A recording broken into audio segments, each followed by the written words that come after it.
And welcome to another fun mission in our podcast, Bond Never Dies. I'm your host, Jeremy Evans, and with me, the one and only, my other agent, Travis Hanna. Ba-da-ba-da. And if you're now listening to this show, it's basically a show about we go into this movie looking at more of the missions, not so much of criticizing the movie quality or anything about that. It's more of looking at Bond and see if he complete the mission and how we feel about the story, how we felt about the Bond girl, the Bond villains, and in this special episode, we finally get to open up the Q branch. That's right. And so if you're watching, if you're also listening to this right now, we recommend you going back to listen to the first episode. Dr. No it was actually a really good conversation. And don't forget episode 0. Yeah, exactly. If you kind of want to see our opinions going in, and it's funny too because we did that going in and then coming back to talk about did we change our mind of the choices that we make. So I recommend listening those 2 episodes and then go into this. So the movie we're watching in the Sean Connery era is From Russia with Love. This is the second movie after Dr. No, and what's interesting about this Bond is it's actually a continuation, but not a continuation-ish. Like, the title might be different, but it is the continuation of Bond against the Spectres, or the rise of the organization Spectre. Right. They make reference to Dr. No dying in the very beginning. Right. And spoiler alert. Right. And it's funny, too, because it just leads right into the next one instead of, like, years later. It was, like, really, like it feel like it was, like, the other day. Bond just finished something and maybe a week passed and then now he's back and all this. So just for kind of a quick synopsis, Charles, would you be so kindly telling what the whole outline? No? Okay, I got it. I'm not going to lie, man. I got kind of bored with this. I understand. And kept like veering off and then coming back. And then I would have to go back and rewatch stuff. Okay. No, it's okay. It's okay because I totally agree with you. For people that probably watch From Russia with Love, it is a very slow movie. It is. It's more character development than the actual like action. That's why the mission that he's given in the movie is very simple because it was supposed to build up Bond with the characters, and it's more a payback. It's a payback film from the Spectres to Bond. So this movie is basically about Bond gets hired to retrieve a machine that has information about like Russian like terrorism or some sort, but it's being held with a Russian girl, and the girl's name is Tatiana Romanova. Okay, Romanova, and you find out that she only trusts Bond to retrieve it and escort her back to London. Or England, basically. So from the whole movie is him going there to Istanbul to pick her up, take a train all the way back. But that's not really what the main story is. I mean, the mission is easy. It's just a lot of complication on the way there. And behind doors, you actually have this organization called Spectre, and we're getting more into them because it's literally 20 minutes before Bond even shows up into the film. Like 20 minutes. I counted. It was like 20 minutes. But I actually like that because most of the time it's just we hear the villains in and out in the film. But here we're getting kind of like more of here they are. This is what they do. So later on, if they continue it, we don't really need to worry about that anymore. So they kind of got it out of the way. Well, and also it shows them trying to train their operatives to fight Bond. Right. Like in the very beginning, like we see Sean Connery, but then it turns out that it was a guy in a mask. Right. And that they were timing how long their agents could possibly take to take out James Bond. Mm-hmm. And the guy that they were testing actually is the main bad guy in the story. Now, I didn't get his name, but he is from Bulgaria, basically. He's Bulgarian. So that's what I got from him. He is your typical smooth, blonde hair guy, very tall, very quiet. He's a very silent type, I guess. He only talks when he needs to talk, I guess. But well, and there's kind of a parallel. When we see Bond in Dr. No, he's having a picnic with this girl. You know, he's got his shirt off. He's laying out. I think they were trying to make a correlation between James Bond and this other guy, Grant. Is his name. Okay, great. He's played by Robert Shaw, and anybody who's seen Jaws, he was the crazy boat captain. Okay. Yeah. Okay. Anyway, when we see Shaw, he's hanging out next to the pool with a hot chick. And so what are you saying? He's like the Bond of Bulgarian, basically. Well, I think he's like. I think they were trying to make him out to be like the playboy, you know, kind of like he's got the same kind of mentality as Bond. And then like throughout the movie, he's kind of protecting Bond so that Spectre can get him instead now, of I don't know what movie came before this one, but he also reminds me of the one character from the film that the Jackal represent from. Do you know the movie I'm talking about where with Bruce Willis? The Jackal? Yeah, but it's been influenced by a movie before. It's just been renamed, but it had to do with a hired gun. His job is to kill this guy, and you see him getting away from the government and everything like that, just to get to this spot to assassinate this guy. It's one of my dad's favorite movies. I'll have to probably look at it later, but let's get on to like basically the beginning of this mission. So after he goes through the training, he gets the. Oh, sorry. Let me go back to chess, because that's where it really starts. So there's this chess game that started out, and I'll tell you what, I have never seen ultimate chess like that, but it's actually pretty cool. But I'd probably be bored out of my mind, but it's pretty cool to look at. But you find out that the agent that won, or the guy that won the match, was actually working under Spectre, and he was known as number 5. Right. And then he meets up with number 1, which you never see except for his cat. And he's a very calm guy. He's just very calm. He just wants to know what's going on, and he already knew everything about Bond. He's just like, do we got someone to take care of that? Because in that same room was a number 3. Right. Yeah, and her name was Rosa Kelps, or right. Kleps, or Rosa Kleps. Sorry, and that makes me wonder: was Dr. No number 2? I believe so. Okay, so we believe that Dr. No was number 2, and so, or from there. But they never mentioned number 4, so we don't know who number 4 is. Or we haven't met him yet. Or we haven't met. We never met. It's been so long since I've seen these movies. Right. It could be the next movie on the list later that we'll do on the next episode. But this movie clearly is what inspired Austin Powers. Yes. Because number 3, like, if anybody who's seen Austin Powers who knows Frau, like, is clearly inspired by number 3. You know, it's a female character who's very straight laced, German nationality. Even number 1, he's got a cat that he pets. It's got hair. It's not hairless like Dr. Evil's was. I would actually go as far as I know he had an eye patch, but I would put it as him as number 5, probably the guy with the eye patch that played, I think, by Rob Lowe. I want to say. Maybe I'm wrong. Maybe I'm thinking the wrong movie, but I thought Rob Lowe played in that movie, and he had an eye patch or some sort, and he was in that room. Oh, yes.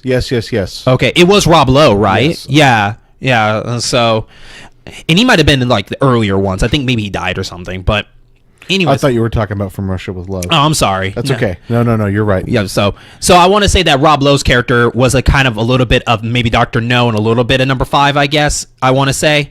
I could see that. And so, but. He find out that number 5 actually had number 3 and number 5 had to think of a plan to how to get Bond. So that's where they hired the famous assassin that we saw at the very beginning. Correct. Now, this is where we go 20 minutes later and we finally get to see Bond, and Bond is now he's with, which I love that he continues off with the very first girl that from the casino. Yes. And I love that. I love the fact that it's like, okay, he continue off. Now it's like forget about her, because like I don't know, I just like that because it felt like it was just a continuation more than like new chick, new story, yada yada yada. It's like, well, you didn't leave that girl behind. Now he is, but it's almost like Quantum of Solace, how it is directly after Casino Royale with the Daniel Craig series.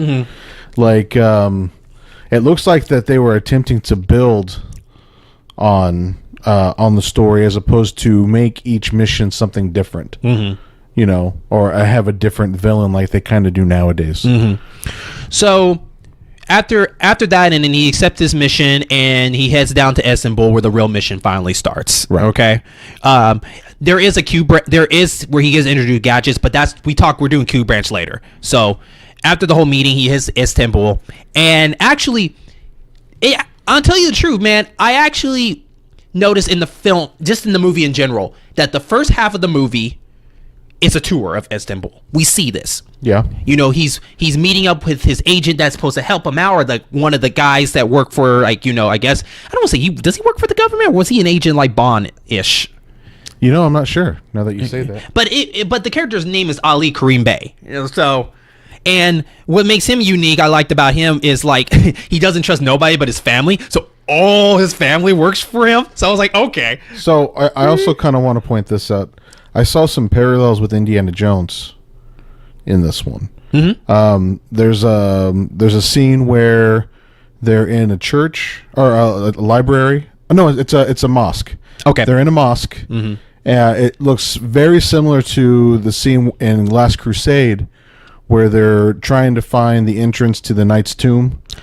Okay, I think I know what you're talking about. Okay. And then, like what you were saying with Ali, Sallah, whose family, you know, his children and whatnot, help Indiana Jones out in a couple of movies. You know, like I saw some correlations. I don't know if it means anything, if they're legitimate correlations, but I thought that was kind of interesting. And so from there, they kind of had to work together. But Ali was trying to tell Bond that there's really nothing going on between Istanbul and, you know, Soviet Russia. Now, people don't know where Istanbul is. I think I believe the capital or the one of the biggest cities in Turkey. So you have Constantinople. Huh? It's Constantinople. The capital? Istanbul, Constantinople. Okay. Well, in the movie, they kept saying Istanbul. They don't say the whole name. So, sorry, my fault. Minus points on me. You've never heard They Might Be Giants? No, I haven't. I'm sorry. We'll listen to that afterwards. Okay, cool. So basically, he told Bond, like, Bond, why don't you just relax, and then we'll just send you back. It's not a big deal. And then, of course, happens when a bomb blows up in Ali. Luckily, Ali was trying to, you know, do his thing with his girl, and the bomb blew up in there. And I noticed right there that Ali is a character that actually I think he helped carry the mission with him, because he really, really was your comedian-ish. He was more of the guy that joined you more than the last character from Dr. No, the boat guy. Right. And Ali did a really good job with that. And I also like the fact that Ali is the only one, for some reason, that has access to under the city, and no one decides to say anything about that. So I think he might have just been intelligence for Istanbul. Okay. Mm-hmm. And that they were on the border of I can't remember the other. Basically, because he had like a periscope, right, that would look right into the conference room. Now, just to give you all a visual, is literally the room right next where his room got blown up, and he goes right around the corner to the next room down underground, taking literally a boat ride. Yeah, well, it's to go to this periscope that's under the. It's like a whole sewer system, like a bunch of canals. And right, and he gets to this one spot where he's right under the embassy. He's under the embassy, and he's got this periscope like off of a submarine, like no joke. Right, and it goes right perfectly within the wall of a hole that for some reason no one really noticed the hole. I don't know how big the hole is, but it has to be big enough where if you ever watch a movie, it basically takes up the whole screen of your TV of what he sees. So the hole cannot be that small to me. Yeah, no, it's definitely one of those things that you're just like, wait, nobody notices that they're being spied on. And the funniest part is when Ali spot the guy that they believe bombed. He was a bald-headed guy from Russia, and he said, you got to keep an eye on him. I swear he literally saw that scope from his view, and I don't know. It looked like they locked eyes for a second, but it was like, okay, maybe he literally doesn't see this hole or something like that. You know, it very well could have been they were filming, and like you're trying to talk to somebody, and then out of the corner of your eye, you see this ridiculous, you know, thing, and you can't help but look at it. You know. But it just shows you that Ali, he has access. He has access to stuff that apparently no one knows about, or he is the only one, or his kids, I guess. And so from there, during this whole time, when Bond leaves the airport and going to meet Ali, we have the villain. What's his name? What's his name again? Grant. Okay, Grant is following him, and actually, when we get more into Grant, I want to say how good of a job they did with how he kept himself hidden. Well, and see that's why I think they were trying to have a correlation between his ability and Bond. So I really do feel that they were trying to portray him as he was on caliber with James Bond. It's like his rival. Right. Okay. So it's like in the last movie, he took out Dr. No, and whatnot. So in this movie, it was like, well, let's get an evil James Bond, and see what Bond does in that kind of situation. And so, so after that, the Grant was so smart that, and that's the thing about this movie. There was two missions. Grant had his own mission and Bond had his mission, but Grant's mission was also, on top of this, was to start a war between, a reason for Turkey and Russia to go at it by dropping a dead body right in front of the embassy. Right. And that started, that started the whole like bombing and everything. So they had to take a place to hide out. They hide out in this like gypsy camp far out. And from there, I actually like that scene because, like I said, the first half of this movie you'll watch is basically showing you the culture of Istanbul, and so we're seeing the belly dancing. We're seeing two girls fight at it for a man's love or something like that. Who end up falling in love with James Bond, and they both sleep with him, right? He couldn't decide. Yeah. Oh my gosh. You just can't make movies like this anymore, right? Man. And so, but there was a huge fight because apparently I don't know who is telling them, but I guess like I don't know. Maybe it was easy to tell people at that time because people just don't look behind them. But even though Ali said that we took two cars. There's two cars with two dummies in the back, so in case they get confused, apparently that didn't work because they followed Ali like it was nothing. And there was no showing any tracking device or any. Actually, can we rewind back a little bit? I'm sorry. Let's rewind back before we get to that. Let's talk about what I call the redemption of Bond in a hotel. And I want to talk about where Bond actually got to the hotel, which somehow, I guess, the people that already knew Bond, I guess Bond's name is on there. He's not afraid to put his name out there, but I guess like they must have got paid off and tell them we're gonna try to kill him here. But he goes to the hotel and he does a really good check of the room, and he's not doing the whole I'm checking this and this. It's more like I want a new room, right? And I was like, thank you. Right. So that's awesome of you. Because I think he realized that there was no winning this one. Well, I think. Because it was not a private place like his other place. This place was like a kind of like a private little condo hut house-ish. Well, what I think also is, and I could be 100% wrong because I wasn't around then, is I wonder if there was criticism from him hanging the hair across the door and then like the spider scene and all that kind of stuff from Dr. No. And so I really wonder if they were just trying to make it more realistic this time. And be like, well... this sounds like a trap. I'm going to go ahead and request a different room.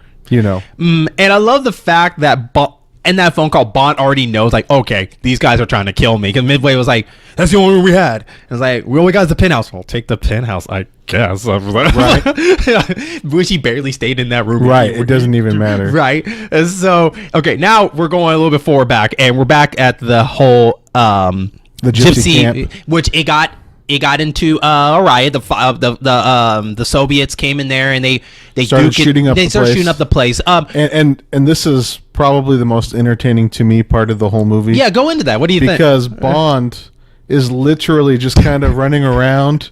I thought he was walking. At He's not. He's like getting a little hustle going. Cover.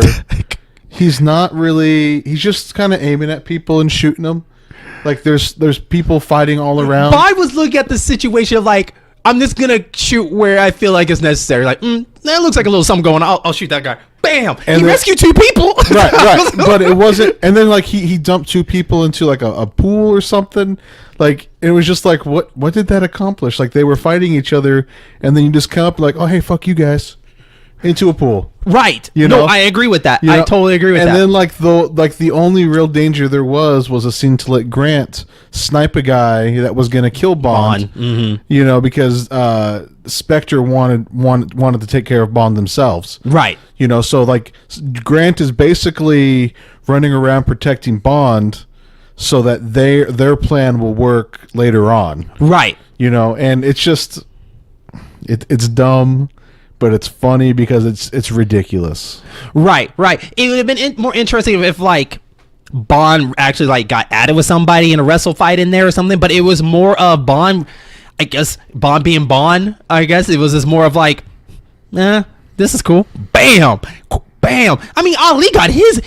He got his hands dirty. That guy took a shot to the arm. Yep. And then Bob pours the liquor on it, and he's like, you're good, man. Walk it off. Yeah. Just walk it off. I don't understand why you don't just walk around and not get shot. Now, after that fight, they found the hideout of where the Soviets guy, I'm sorry, I forgot. Let me see what his name is here. Oh, his name is I spelled his name wrong probably, but I want to say it's like Kroniski or something like that. But they found his place, and it's in a building where they had a beautiful woman on the front. I believe that's Tatiana on that. Yes. Yeah, that's her in front of that. And so this is also a great scene. Yeah. So what happens is Bond pulls out his weapon that he got from Q, and the Q is from the Q branch, and I love the fact that Bond was going to be the one to kill him, but he realized that, you know what, Ali, he messed your world up, man. So let's switch places. And so they switched places. And so after they were about to shoot him, they stopped for a minute because 2 cops walked by, realizing that those are his sons.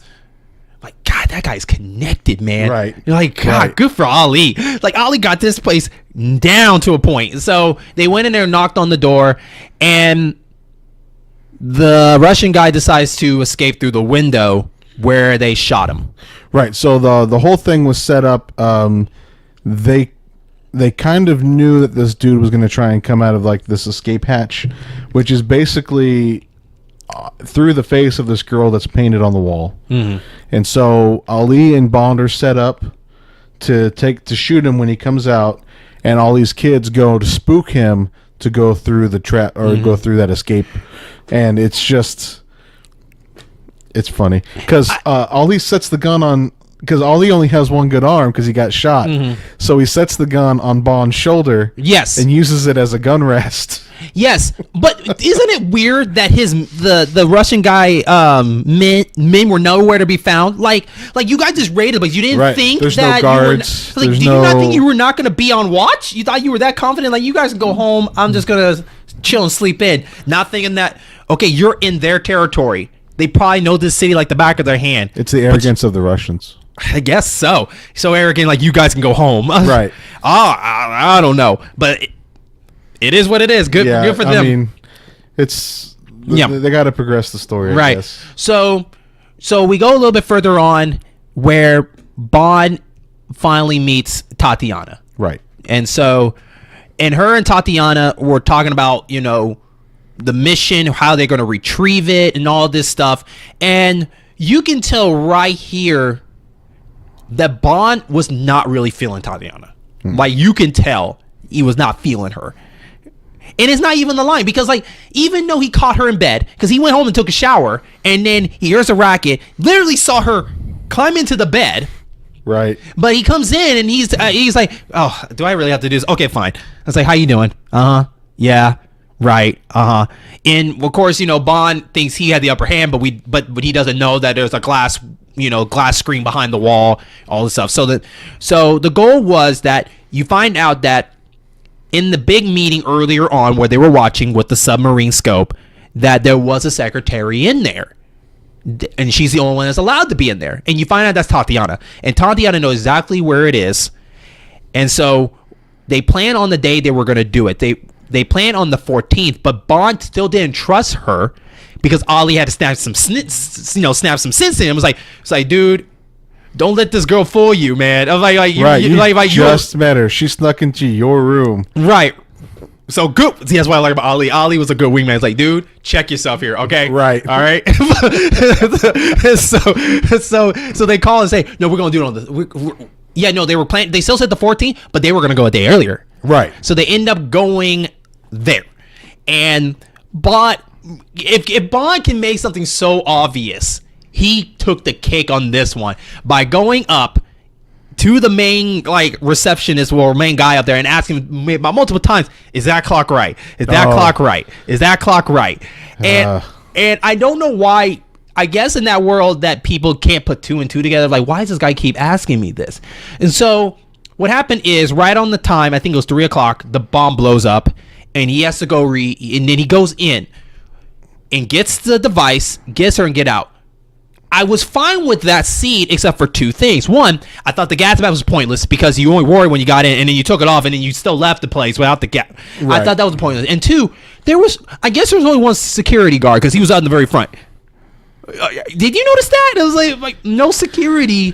Turkey got to step up their game, Travis. Like Turkey. Hey man, you're 100% right. like Bond totally walks into this place, checks his watch, checks the clock. There's like a minute or so to go, and then he asks this guy at this desk.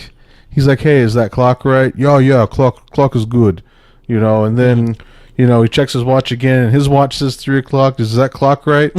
Russian time is always good. And then the bomb goes off, and I think the idea was that there was a panic and pandemonium, and everyone was disoriented. So while everyone was leaving, this gave Bond the opportunity to go back there. And they escaped under the sewer, which I guess maybe, now I don't know if Ali kind of informed them. Maybe he told them, he's like, hey guys, take the day off. Like Bond's going to go in there and blow up some stuff. Maybe Ali planned that. I'm not defending, I'm just assuming that's maybe what they were going, but they didn't really try to show that because they escaped out of a hole, but no one cares to follow them through that hole later on or said anything about that. So I'm assuming that Ali knew all this or set this all up for Bond just to walk in take the day off. Right. And so that's the first half. Yeah. So now the second half is really where the buildup comes between Tatiana, Bond, and Grant. Right. This is where it really comes in because, and to tell you the truth, for people that still continue on, this is probably the slowest part of the movie. It's a very, very, very slow part. Well, you're right. There's a lot of buildup to what the plot is and getting everything in line for the plot to take place. Mm-hmm. Once again, I had a hard time keeping my concentration on this movie. Mm-hmm. I don't have ADD or ADHD or anything like that. But it's just, I think they were trying to do a more in-depth story and not so ridiculous because you can tell that this movie had a much bigger budget. Mm-hmm. So I think they were trying to utilize that and do a lot more, which I'm totally okay with. Mm-hmm. But I think it was too much story and not enough action. Because you can definitely tell from Dr. No and his mission with Dr. No in this film that there wasn't a lot of out of place kookiness. Right. This was kind of like, this could really happen kind of story. Right. So they take this train ride and it was, aside from the periscope. Yes. In the conference room. Yes. That's true. That's very true. Anyway, go ahead. So he goes through so we see about 45 minutes in the movie. Actually, this is probably through the whole rest of the movie that they're taking the train from here to England. And from there, in the first half of that is Tatiana and Bond and Ali. Right. And then the second half is more of Grant and Bond. And I say that because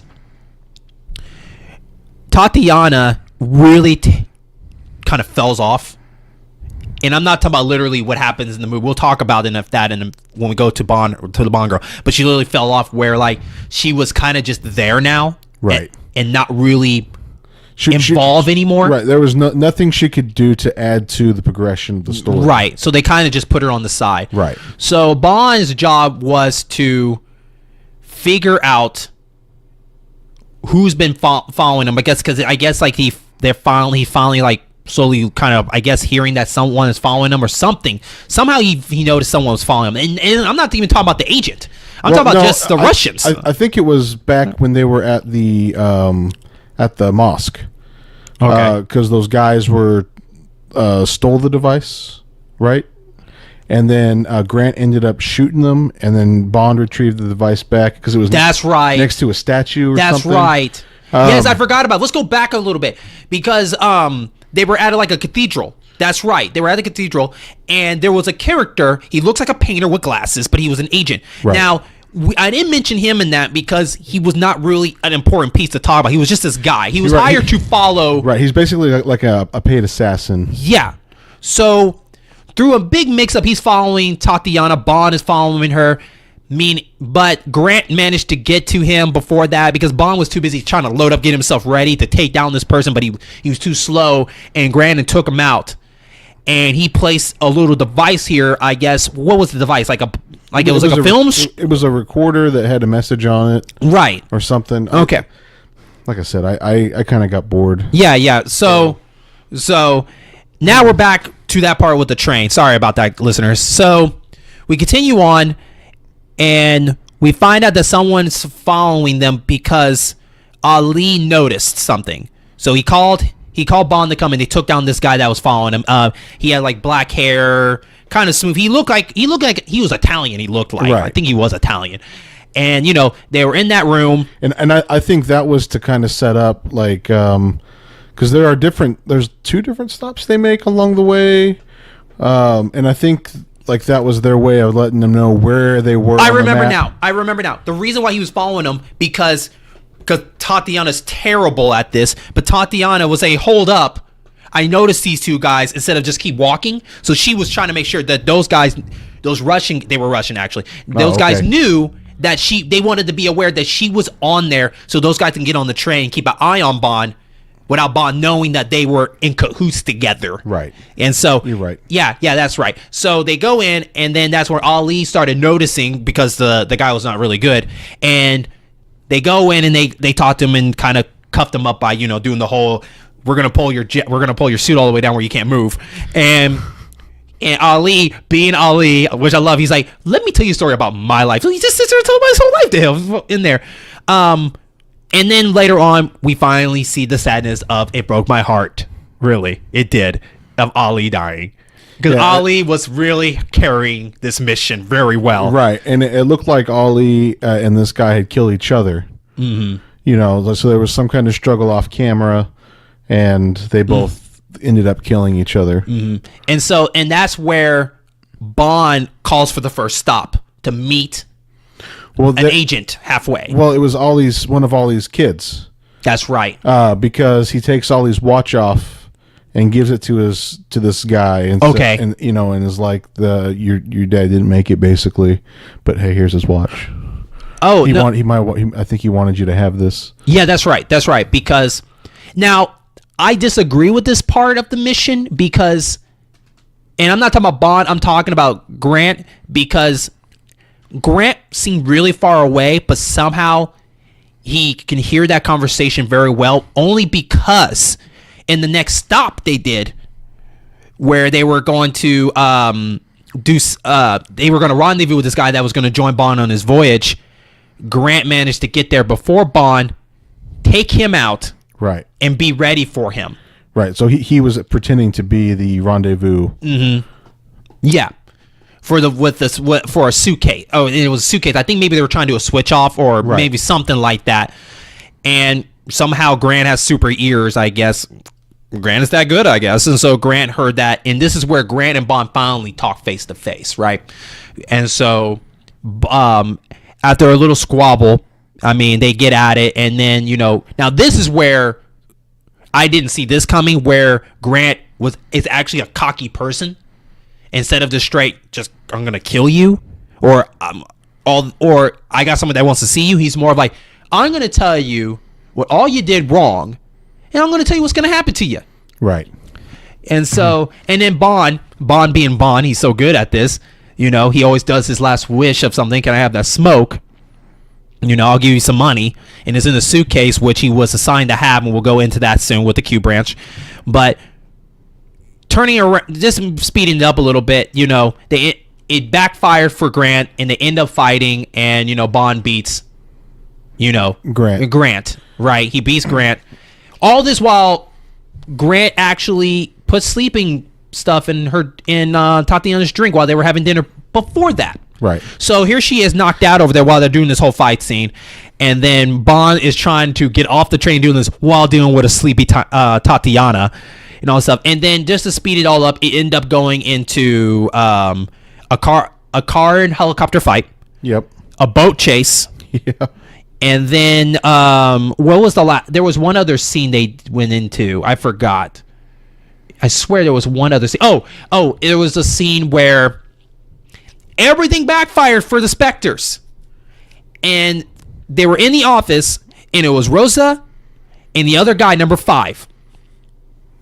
And one of those people were going to not walk out of that room alive. Right, because of their failure to capture Bond. So Spectre brought a guy in, thinking that and I fell for it. I thought it was going to be number 3, but they killed number 5 and gave Rosa one more chance. Right. And so the final scene we see is they're in this hotel, him and Tatiana, because Bond can trust her now only because what Grant told her, that she thought she was doing this for the country. She did not know that Spectre was behind this whole thing. Right. So from there, she decided to take it among herself to grab the case, but Bond kind of stopped. But then she pulls a gun, and then Tatiana gets involved, leading her to the best weapon in the world, a shoe with a knife in it. And that backfired too, leading her to die. And then after that, they take a boat ride where Bond does his famous, you know, you're not leaving until we make some love, you know what I mean? Because that's my thing, you know what I mean? You know what I mean? Throwing the film that was going to blackmail Tatiana. Right. And so we wrap this up. Now, as you can tell through this whole voyage, Travis probably was not the biggest fan of this film. He thought it was very slow. It wasn't really going anywhere in his favor. Well, and like I said, I appreciate that they tried to make it more story driven. Mm-hmm. You know, because they did have a bigger budget. Mm-hmm. You know, this is number 2 in the series. Number 1 was kind of hokey. Mm-hmm. You know, this one I think is more. I don't want to say noir because it's not really noir, but it's not a lot of visual fun. Mm-hmm. You know, like, it's cool to see these places that, you know, these foreign lands, mm-hmm. and, you know, if you've never been on a train ride, you know, I mean, that's kind of cool too, but overall, I just didn't care for this story. Mm-hmm. I actually enjoyed the film because they kind of gave you more of a journey of the film. Like, they showed you the world of where he was going to. Like, this is the world, Istanbul, and then this is our journey to heading back to England. So I like the visuals, and I like that, and I actually like seeing this Bond because I actually like the story a lot, only because this is more of a revenge. We're seeing this organization going after Bond personally, right? Instead of Bond investigating them. Right. You know, it could have been easy as Bond investigating Spectres and then doing it that way, but Spectres were trying to be the head of the game. And that was so intriguing about it. And so that's why I really enjoyed the film. And yes, there was some very, very slow parts, but I think they, like you said, they were really focused on story and character development. So if you're going into this film particularly waiting for giant action scenes, you're not really going to get that much. What you're going to get is a very story with a lot of character development. Because walking out there, I like Ali, and walking out there, I like Grant. No, I like those two characters. I thought they did a good job. It had good characters. Mm-hmm. Like, there's no doubt. I was just hoping for a little bit more excitement. Right. No, I agree. So let's take a break. When we come back, we're going to talk about our thoughts of the Bond girl, the Bond villain, and Travis's most hype up part, the Q branch. We'll be right back. Hi, and thank you for listening to the podcast as part of the In-Game Boss program, a network of gaming and other variety podcasts. Gaming podcast shows like the In-Game Boss, Gaming Halls of Rivalries, and of course, the Gamers Den podcast. Other variety podcasts, we have Bond Never Dies, Come Meet, and Be Mindful of Jeremy Evans. And if you have any other questions, please email us at ingameoffice@gmail.com. And thank you so much.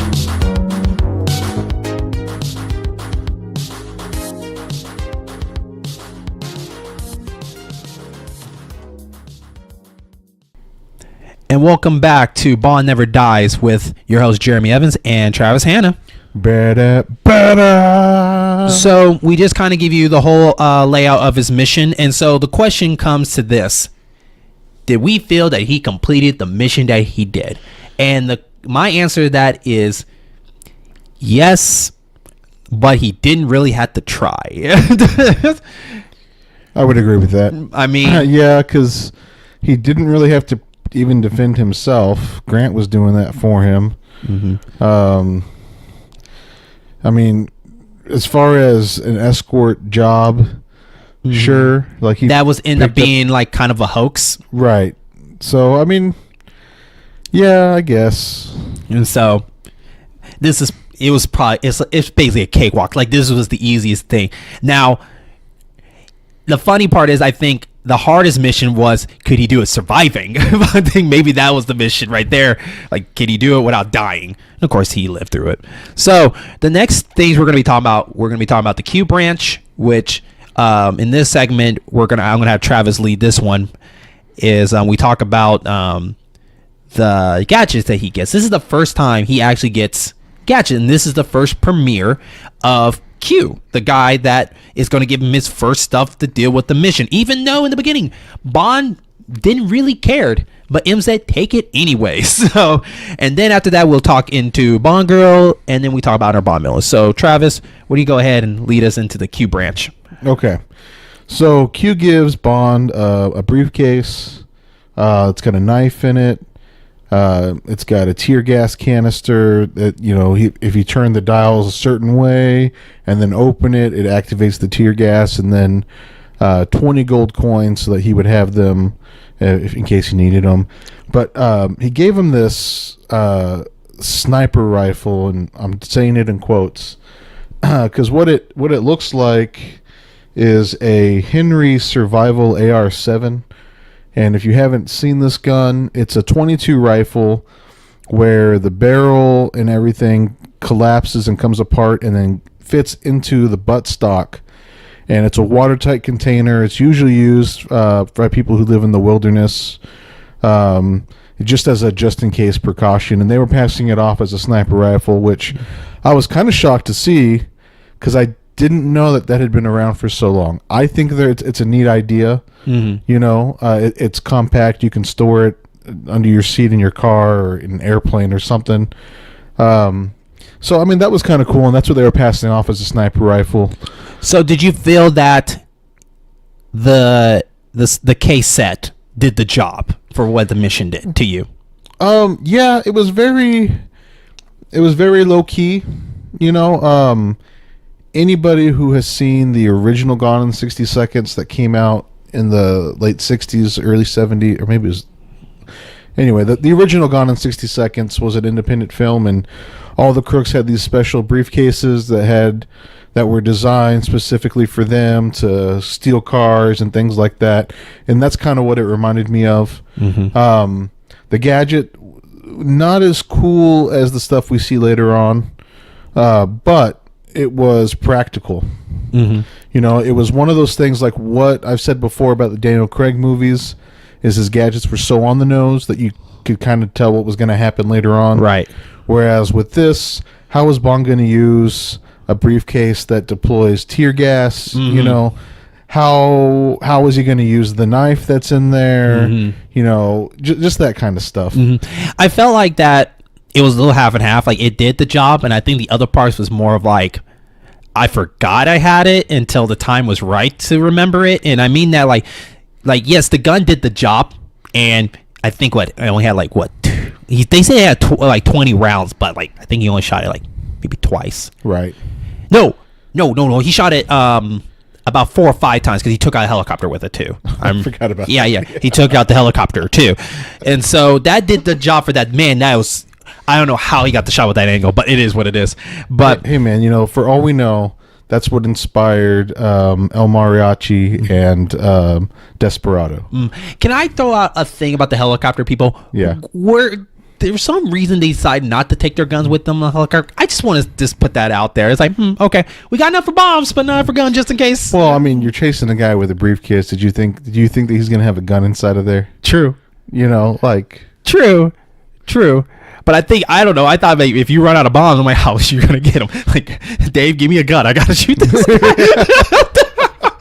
Instead of just flying over him a bunch. Right. But still. And then of course, the tear gas did the job when it was time for the battle between Grant and Bond. Right. And it was more into, hey, and I love this because Grant was trying to be too smart for his own good, because both suitcase that were in there, because remember, Grant took over the guy's identity in the suitcase, and apparently the suitcase did the exact same job as the other suitcase did, right? I think he was also a little greedy. He was. Because Bond offers to buy the cigarette and tells him he's got 20 gold coins, you know. And so Grant's like, well, I want 20 gold coins, you know. But he was smart because he's like, you open it. Right. And then he's like, I'll open this one. But he didn't know that both of them did the job. So, like, his cure guys really didn't do the job. It was the other one that did it by coincidence, I guess. And then the whole fight broke out. And then Grant was about to kill him. He had the wire on his, Spy Master 2000. No, just kidding. Spy Master 2000. No, it was like a kind of a watch, and it had. So once again, a correlation with Bond is it was a watch that had a garrote built into it, so he could strangle people. Yeah, And so, but then I feel like that maybe Bond knew, but it felt like he forgot that. Oh, wait a minute, I have a knife in my suitcase, and so he reaches and gets it, and then he stabs him, he gets him out, knocks him out, kills him. End of story.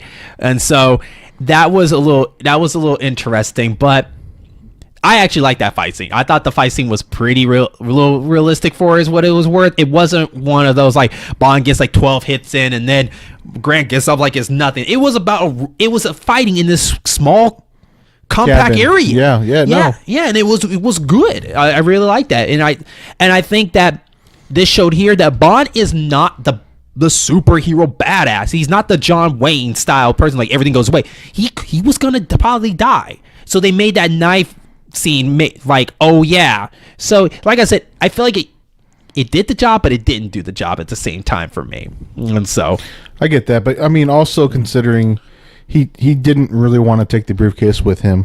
Like Q and his boss had to be like, just take the stupid briefcase. We did this for you, man. Just take it. It's like, we made this thing. It's to protect you. Just take it with you. Try it out. Right? So what can you lose? He almost lost his life. Right. So let's go into the Bond girl. Tatiana Romanova. She is a girl from Russia, and she was actually hired to basically, be with Bond and, keep tabs on him, basically. Right. And so through this whole time, the moment that she was in bed naked waiting for Bond, their relationship started building, and we saw them, do a bunch of stuff together. And one of the things was on the ship where they were supposed to meet up, Bond had his device that was shaped like a camcorder camera, and inside the camcorder camera was a recording device where he needed her to spill out information about how big is this contraption is, what does it do, what time is the best time to go get it, yada this, yada that. But right there in that moment, I realized that even though she's highly attractive, I was getting annoyed by her. And I could tell from Bond, he was getting annoyed by it too. Because if you go to the scene where the office where M was listening to the actual recording, she would mutter information, but then she would just put her heart out and everything. Like, he said, what does the machine look like? And it's like, well, it's small like this, Bond. would you make love to me? And then like Bond was like, yeah, every day. Now answer the question. Bond was just like, come on, I don't have time for this. Okay, it was like, this is the first time he actually got irritated by a Bond. I was like, I can't stand you right now. Like, come on. And you could tell even from the train scene that he was getting a little annoyed by it. And she was, and you could tell because like she got quiet. And she just sat there and like didn't want to talk or anything like that, even especially at the dinner. Like Bond and Grant were talking, and Tatiana didn't want to talk. Super unrealistic. Right. And so she just takes a drink and she knocked out. And it felt right there was like, I think even the audience, or even maybe you too, was kind of bored with her. Like, you're not really doing anything. You're just kind of there. Right. You know? Like, I wish like maybe a fight broke out and you put your hand and try to reach in and do something, but you didn't even do that. You're kind of like just sat on the sideline and tried to play the whole like, you know, I really like you, and she did, but it wasn't believable. But I like you, but I can't betray my country at the same time, so I can't give you any information because Bond slapped the shit out of her. In the train scene, who you working for? It's like, right. You know, I get go. Bam! We're like, that's that Bond slap, man. And then she said, I can't tell you. So I give her a little bit redemption on that part. But other than that, I wasn't feeling her. I just was not feeling her. Like I said, man, the whole movie, I just didn't follow. I had a hard time. But yeah, you're right. She didn't get in there. Not especially like in Dr. No. You know, they were running around the island and, you know, doing all sorts of crazy stuff, and this was just like, oh, hey, I need to go here. Can we take this train? Can we go? Oh, okay. I mean, Bond brought her a new dress, and they had to disguise themselves as a couple. But yeah, I mean, at the same time, I was like, who are you guys fooling? Really, I mean, no one on this train really knows who you guys are in the first place. You could have came dressed the way you were, right? And so.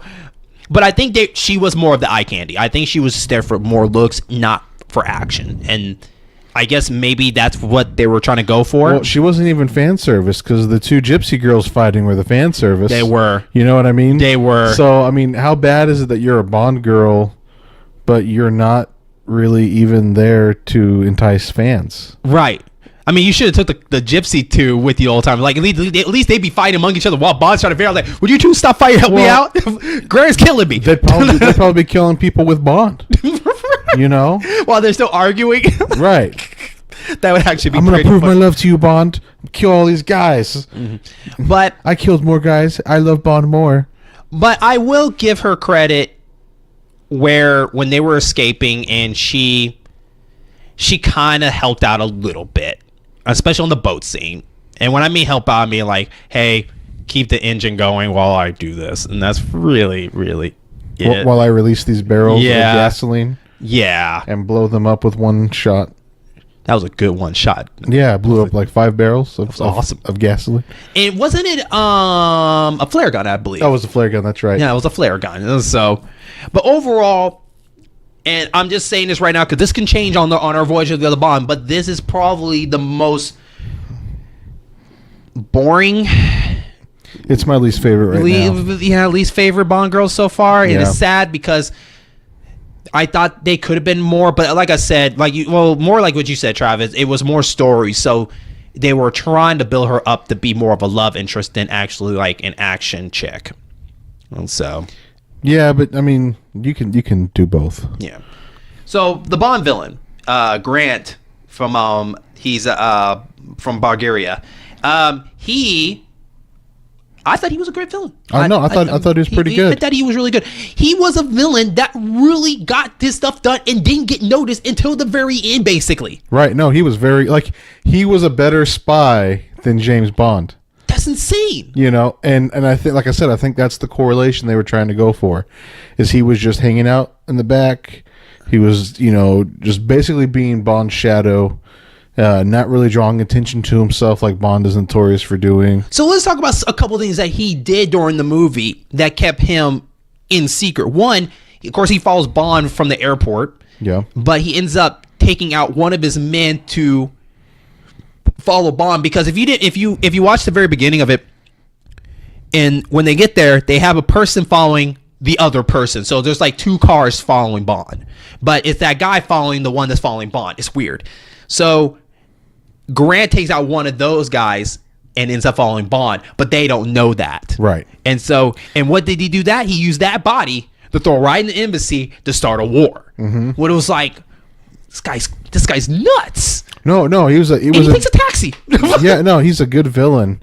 I just wish he was in a better movie. Or I wish that they would try to revive a character like this in the more modern Bonds. You know, you wish he was more influenced into later on. Like, this is how you do a villain. Well, I mean, like you talk about the villains, and it's like Dr. No, Goldfinger. Just there are notorious Bond villains, and Grant is not on that list. No, because Grant should be on that list. He should be on that list, but I guess they're not thinking of he's the man behind the plan. He's just, one of those soldiers that just worked for the captain. Well, right, but even between like Jaws and True Odd Job and those kinds of henchmen, nobody says Grant. Grant's not even in the video games, right? And really he should be. You think maybe it's just because the movie didn't really make him shine too much, I guess, or people don't. The movie's so slow that Grant didn't really get the big, attention the recognition that he deserves. Yeah, probably because if people thought it was slow, maybe you stop halfway before Grant actually got his hands dirty. Well, he was getting his hands dirty throughout the whole movie. Not until the Istanbul part, really. Like where he actually. Okay, when I mean more hand dirty, I meant like he's on the train, actually in the same area as Bond, instead of like action here he comes, make sure Bond's okay, and he moves on. Okay, I guess that's where I'm getting at. He kept so mysterious that you didn't get to really see what he really shined unless you stop halfway. I guess that's maybe where I'm kind of putting it as. It's weird because he does deserve attention more, and I think a lot of villains need to be influenced of that. You could be mysterious and be awesome at the same time. And he proved that. He proved this in this movie. He proved that when the giant riot happened, that he killed another soldier, and Bond was looking around. He's like, who killed this guy? Bond knew someone in this fight. It wasn't them. Someone out there shot him, and it was a good shot. Right. No, you're right. I know what you're saying. But I think that just shows like the patience. Like this is a very patient character, which I think is more deadly. So anybody who's a Batman fan, Bane is a patient in the comic books anyway. In the movies, they screwed him all up. But Bane figures out that Bruce Wayne is Batman by being patient and actually going and investigating things and following Bruce Wayne around, and he makes the correlation. And he actually ended up beating the crap out of Alfred and breaking Batman's back. Right. Because he was patient. And I think that's a more deadly enemy than someone who's trying to kill you quickly. Exactly. And especially the part where, and I was pretty surprised that he had a British accent perfectly when he went to go talk to him. And I was like, I would think Bond would notice like a little bit of an accent or something like that, but like he pulled it off. Like, hey, how you doing? It's one of those things that if I was in charge of an evil organization, like I would hire Grant. Like he gets the job done. He infiltrates where he needs to infiltrate. He does what I need him to do.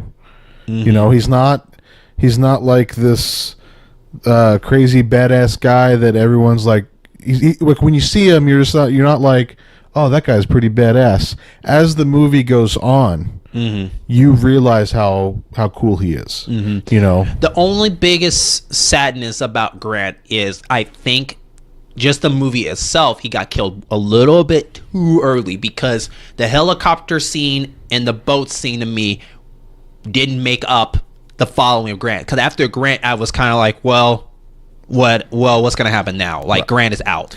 Like, if Grant was to continue following him and then they finish an epic fight at the end or something like that, that would have even got Grant even to a higher level. Because it's just like, you thought Grant was dead? He ain't dead. Well, and even still, I think it would have been a cool scene after Bond tells him about the gold coins, is if he like knocked out Bond and then took the briefcase. That would have been good. And then like he gets away, and then later on he opens it up and knocks himself out. Because I would like to see that character again. So I mean, it's just one of those things. I didn't know how long this franchise was going to go on, and I don't know how the books really go, But so let's go ahead and let's put this on the record right now because this could change. Okay, would you put Grant right now in your top 5 favorite villains so far? Would you put him in your top 5, or would he still be in that 6? I put him in my top 5. He might be the bottom 5, but he's in my top 5. Right now, he's in my top 5 for sure. Okay. Yeah. Okay. Yeah, we're 2 movies in. He's definitely a better villain than Dr. No. Definitely a better henchman than the guys that were hired on the island in Dr. No. Yeah, I'm gonna go ahead and put him right now. I'm gonna put him at number 1, 2 movies in. Okay. So that's actually the end of our show.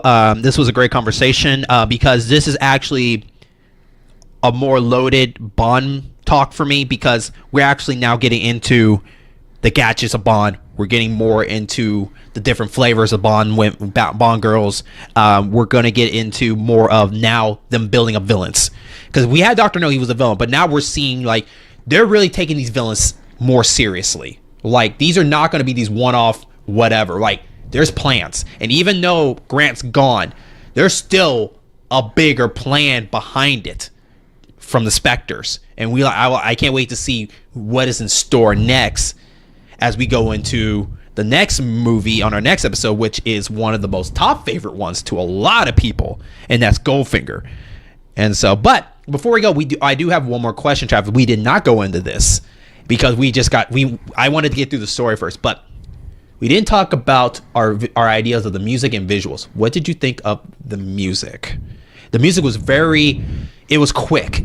Yeah. It was very quick, but it did feel like you were going to go on a journey. The music felt like with the violence and everything in it, it went half and half. Like first it was going to be like, this is going to be fun and crazy. Then after that, you got a journey you're about to go on to. Yeah. The music was good. The opening, to be honest, I can't even remember what it for people. Think about it's hard to read credits if it's tattooed on somebody because it was nothing but shaking. So it was really hard to read the credits on because it was nothing but belly shaking everywhere. They projected the credits through light onto human body parts. Yes, and it was really hard to see it because one, you were probably busy looking at the girl shaking it more than the credit. But even if you try to look at it, it was going so fast. And the girl's moving, so the words were just, flowing over her. You could not tell who is what. They didn't care. Actually, after they introduced who Bond was by, Sean Connery, everything else was like, whatever. Now you know who's starring. Here's everybody else. So, but compared to, well, I mean, you still heard Dr. No song, but it's a little bit lukewarm. I thought it could have been a little bit more, I don't know, a little more. Yeah, and a little more settled, I guess. They had the guy in the fedora again at the beginning with that white dot that follows Bond. Yeah, and it's supposed to be the barrel of the gun. It's not even the barrel of the gun yet. So I mean, the music to me was not memorable or anything like that, and that opening was just. I'm sure it was cool at the time. Like if there was a movie that used lasers to do it when we were kids, like I would imagine it was kind of like that kind of thing. It was new and exciting, but now would be kind of dumb. Okay. But I mean, it's the second movie. We'll see what happens in the third. So, join us on our next voyage where we go into the world of Goldfinger. In this one, I'm excited to rewatch again because I haven't seen that movie in a long time, but you will probably know by the iconic song, which I can't wait to talk into that because I actually want to really listen to that song really closely and just see how, why do I like that song so much, or why do people like that song so much? And we get to kind of see, this is where we get to the weird.